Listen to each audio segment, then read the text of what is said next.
ശൂരനാട് ചക്കുവള്ളി മിഴി ഗ്രന്ഥശാലയുടെ നേതൃത്വത്തിൽ വായനാ പക്ഷാചരണത്തിന്റെ ഭാഗമായി വിവിധ പരിപാടികൾ സംഘടിപ്പിച്ചു. പോരുവഴി ഗ്രാമപഞ്ചായത്ത് വൈസ് പ്രസിഡന്റ് നസീറ ബീവി ഉദ്ഘാടനം നിർവഹിച്ചു. ശൂരനാട് ചക്കുവള്ളി മിഴി ഗ്രന്ഥശാലയുടെ നേതൃത്വത്തിൽ വായനാ പക്ഷാചരണത്തിന്റെ ഭാഗമായി പുസ്തക ശേഖരണം, അംഗത്വ വിതരണം, ഗ്രന്ഥലോകം വരിക്കാരെ ചേർക്കൽ എന്നിവ സംഘടിപ്പിച്ചു. പോരുവഴി ഗ്രാമപഞ്ചായത്ത് വൈസ് പ്രസിഡന്റ് നസീറ ബീവി ഉദ്ഘാടനം നിർവഹിച്ചു.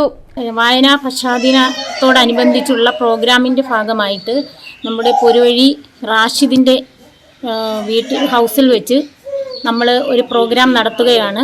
അതിൻ്റെ ഭാഗമായി കൊച്ചുകുട്ടികളുടെ ബർത്ത്ഡേയും കൂടിയാണ് റാഷിദ് പോരുവഴിയുടെ. Poruvazhi government higher secondary school PTA president Sameer അർത്തിയിൽ പുസ്തകങ്ങൾ റാഷിദ് പോരുവഴിയുടെ മക്കളായ ജന്മദിനം ആഘോഷിക്കുന്ന ഹസ്വ മറിയം, ഹൈസ മറിയം എന്നിവരിൽ നിന്നും ഏറ്റുവാങ്ങി.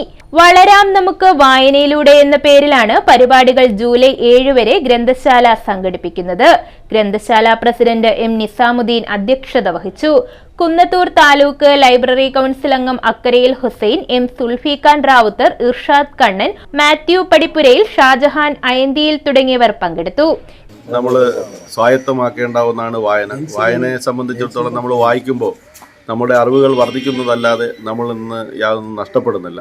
നമ്മൾ ഏത് പുസ്തകങ്ങൾ വായിച്ചാലും അതിൽ നിന്ന് നമുക്ക് പുതിയ പുതിയ അറിവുകൾ നേടുവാൻ കഴിയുന്ന ഒരു സാഹചര്യമാണ് നിലവിലുള്ളത്. ഇപ്പോൾ നമുക്ക് ഏത് കാലഘട്ടത്തെക്കുറിച്ചും പിന്നെ ഏത് സംവിധാനങ്ങളെക്കുറിച്ചും അറിയുവാനും നമുക്ക് വായനയാണ്. വായന ഡിജിറ്റലായും പുസ്തക രൂപത്തിലും ഒക്കെ നമുക്കിപ്പോൾ ഏത് സമയവും ഉപയോഗിക്കുവാൻ പറ്റുന്ന തരത്തിലേക്ക് കാര്യങ്ങൾ മാറിയിട്ടുണ്ട്. News bureau, Sasthamkotta.